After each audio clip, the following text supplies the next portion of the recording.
Nada está perdido. Essa é a reflexão de hoje. Nada está perdido. Então, se você acordou, não tem mais jeito, eu vou desistir, tá tudo acabado, não tem mais solução, esquece. Nada está perdido. Tem certeza que nada está perdido? Tenho. Tenho sim. Romanos, capítulo 5, versículo 12. Eu vou ler alguns versículos, tá certo? Alternados. O 12 diz assim: pelo que, como por um homem entrou o pecado no mundo, Adão, tá certo? E pelo pecado a morte, assim também a morte passou a todos os homens. Por isso que todos pecaram. Versículo 14. No entanto, a morte reinou desde Adão até Moisés, até sobre aqueles que não pecaram, a semelhança da transgressão de Adão, até os que não pecaram. A condenação passou a eles, tá certo? O qual é figura daquele que há de vir. Versículo 16. Não foi assim o dom como a ofensa, por um só que pecou, porque o juízo veio de uma só ofensa, mas na verdade para a condenação. Mas o dom gratuito veio de muitas ofensas para a justificação. O que está dizendo aqui? Que por causa de um homem, Adão, veio a condenação no mundo. Ele desobedeceu ao Senhor. Versículo 19. Porque como pela desobediência de um só homem, muitos foram feitos pecadores, assim pela obediência de um, muitos serão feitos justos. Então, é isso. Então, o problema não é meu, o problema é de Adão. Quem desobedeceu foi ele, não fui eu. A culpa não é minha. Aqui está dizendo que foi Adão que errou. Um só homem, foi Adão. Tá certo. Mas por causa dele, todos os outros foram feitos pecadores. Nós fomos feitos pecadores por causa da desobediência dele. Tá, isso é justo? É justo que eu pague por uma coisa que foi outra pessoa que fez? Deus não é injusto. Deus não tirou a condenação do mundo, tá certo? A condenação permaneceu, mas Deus não é injusto. Deus não poderia deixar que eu e toda a humanidade pagasse por uma coisa que foi culpa de outra pessoa. Adão desobedeceu, ele trouxe destruição com isso. Toda a terra se tornou maldita por causa de Adão. O comportamento dos animais mudaram, ervas venenosas nasceram, espinhos, né? Muitas coisas ruins aconteceram e a condenação do pecado ficou sobre todos nós por causa disso. Mas Deus não é injusto, nada está perdido, tá bom? João 3,16, Deus enviou o seu Filho único. O amor dele foi tão grande, tão grande, tão grande que ele enviou o seu Filho único. Para que todo aquele que crer nele não morra, mas tenha vida eterna. Ué, que história é essa? Eu vou crer em Jesus e aí eu vou viver eternamente? A sua alma. O meu corpo físico, minha carne, ela perece, tá certo? A gente vai envelhecendo e chega uma hora que nós morremos. Mas a nossa alma, ela vive eternamente. E aqueles que morrem com Cristo, eles hão de ressuscitar. O seu corpo há de se juntar novamente à sua alma. E eles voltarão a ter vida. Essa é a nossa esperança, assim como aconteceu com Jesus. Jesus morreu, ele foi colocado no sepulcro, aí depois ele ressuscitou. E ressuscitou para a vida eterna. Não foi como a ressurreição que ele fez com Lázaro, com o filho da viúva de Naim, como a filha de Jairo. Essas pessoas, elas morreram, Jesus ressuscitou elas, mas depois elas voltaram a morrer de novo, certo? Mas a ressurreição que Jesus teve foi para a vida eterna. O corpo que Jesus ressuscitou era um corpo de glória, um corpo que não pode ser mais atingido pela morte. E é esse corpo que nós teremos quando vier a ressurreição de todos, tá bom? Eu creio nessa esperança. Eu creio nisso.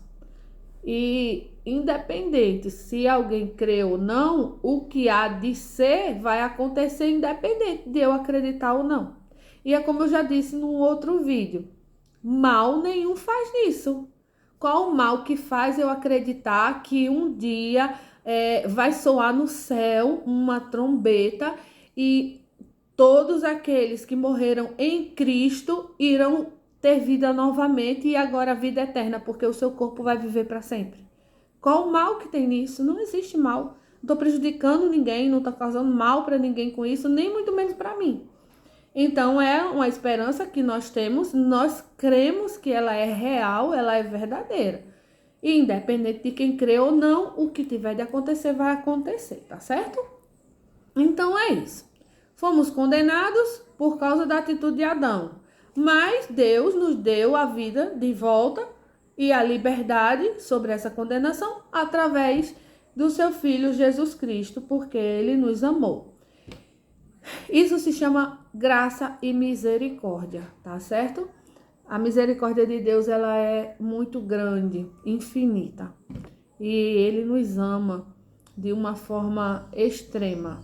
E ele não quer que a gente se perca. Deus não quer que nada de ruim aconteça conosco. Deus não quer que nós venhamos a sermos destruídos, tá bom? Não venhamos ser destruídos. Nós temos uma escolha.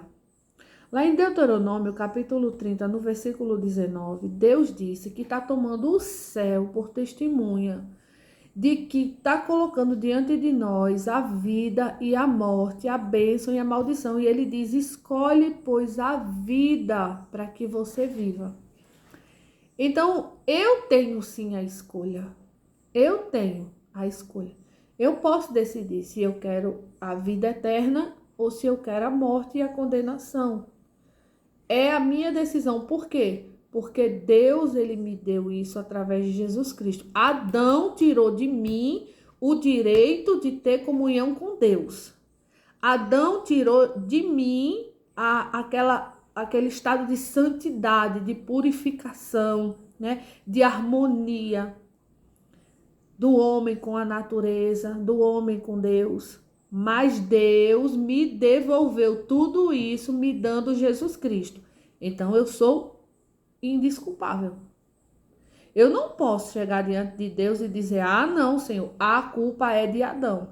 Porque aí Deus vai dizer para mim, tá certo, Adão pecou e condenou todo mundo. Mas eu dei Jesus Cristo para livrar vocês da condenação. Foram vocês quem não quiseram. Então é isso. Tem jeito? Tem. Ah, mas o meu problema não é sobre salvação. O meu problema é sobre outras questões. Tá certo. É problema de saúde, é problema financeiro, é problema familiar. Aí a gente vai analisar. Tudo que está acontecendo é responsabilidade de quem? Quem causou o problema financeiro foi Deus. Quem causou o problema familiar foi Deus. Quem causou o problema da saúde foi Deus. Agora, Deus pode resolver o problema que nós causamos. Jeremias diz, põe a boca no pó e talvez haja uma esperança. Porque Adão causou o problema. Deus, por misericórdia, foi lá e resolveu. Adão trouxe a condenação. Deus deu a salvação através de Jesus Cristo.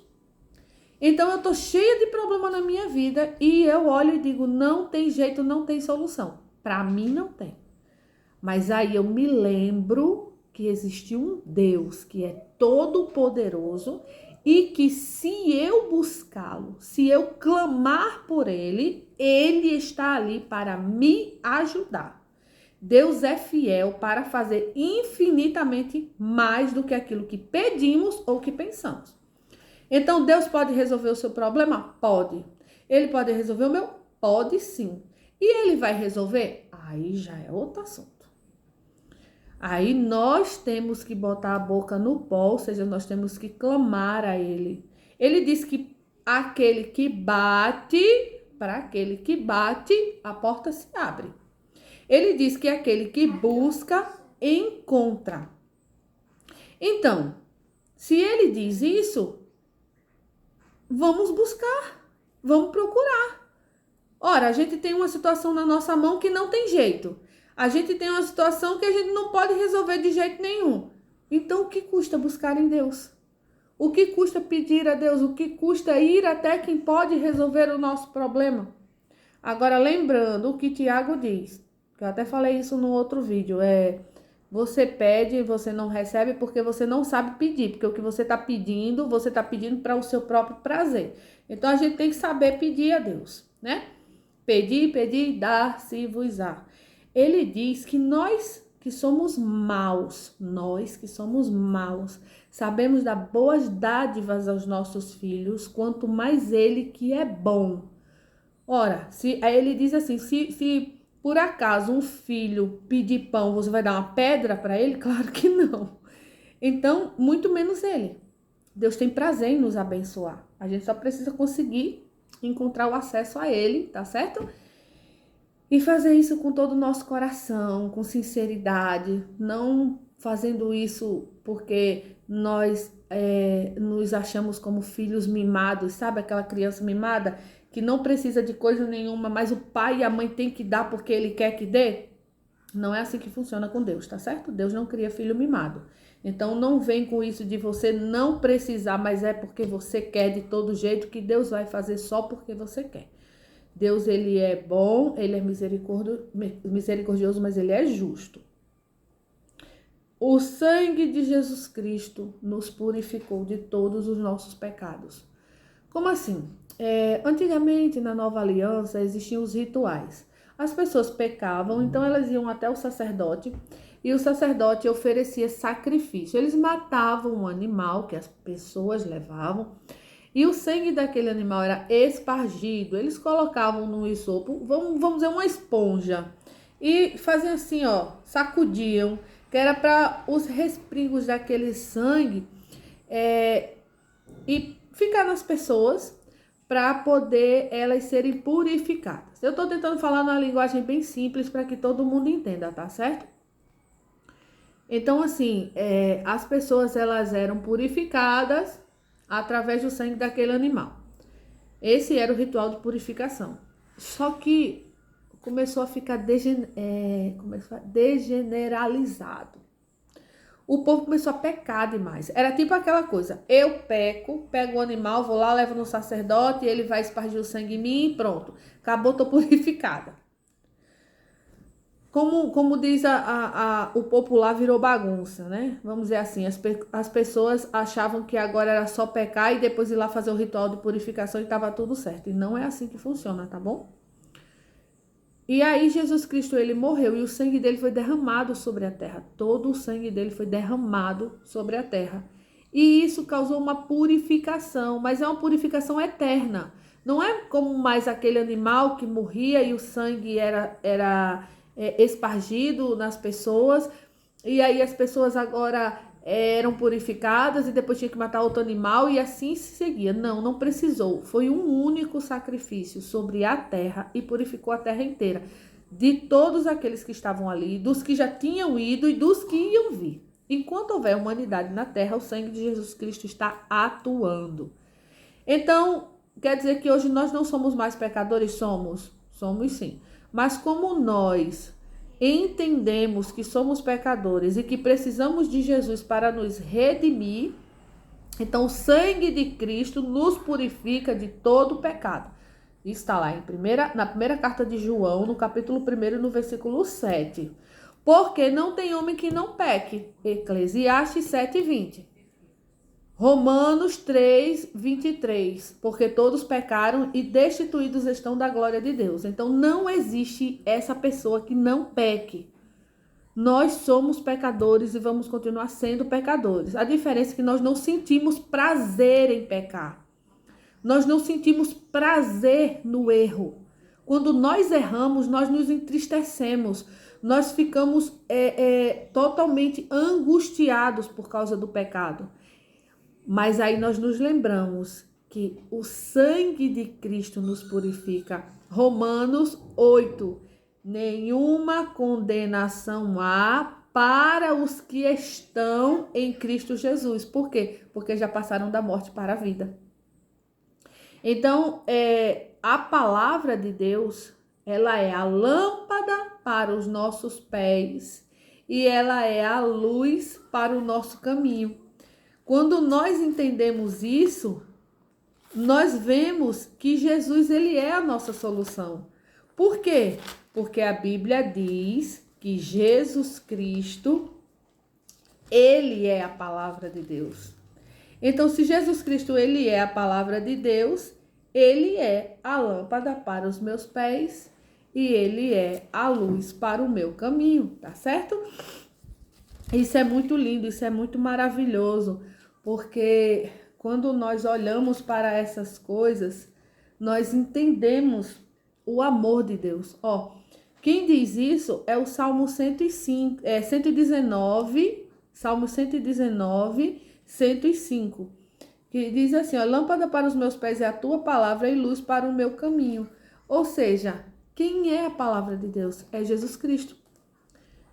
Ele é a palavra de Deus revelada para nós. Então, ele é a luz para o nosso caminho.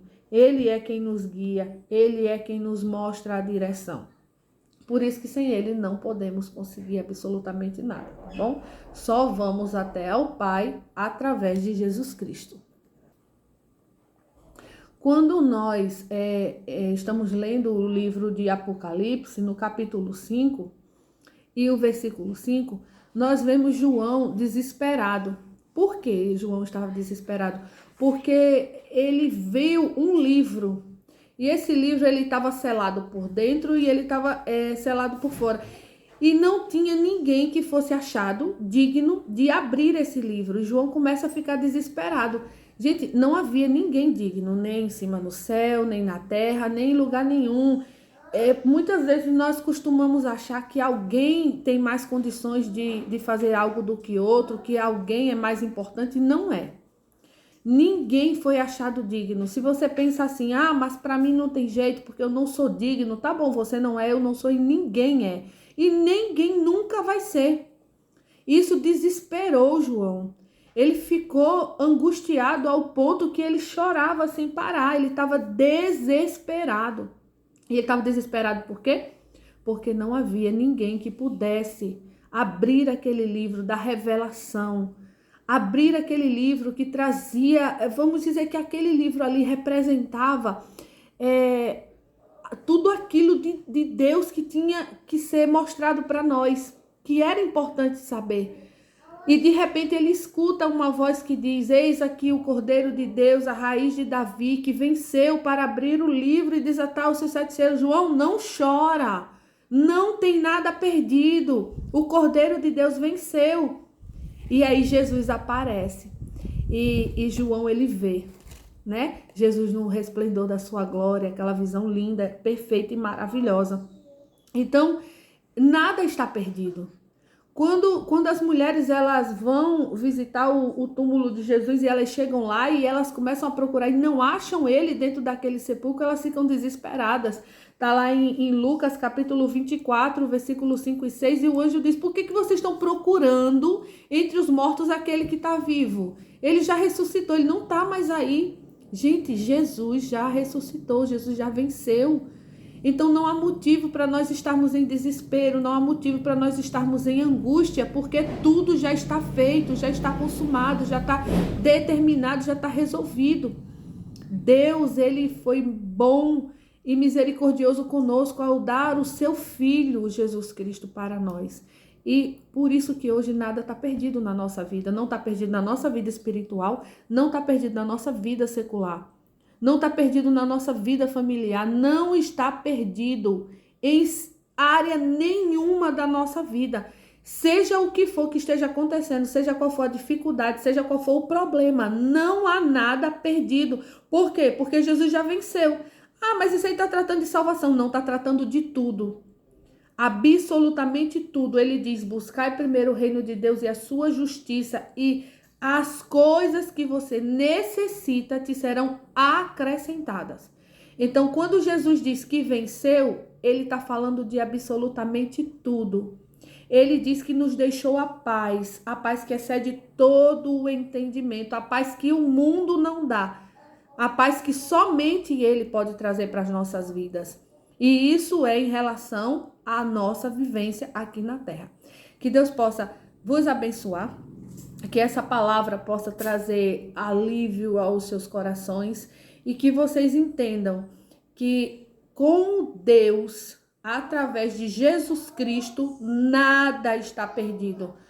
Tudo que nós quisermos, nós temos que apresentar ao Pai através de Jesus Cristo e assim será feito. E nós vamos conseguir vencer. Pode ser que não seja como nós planejamos, como nós queremos.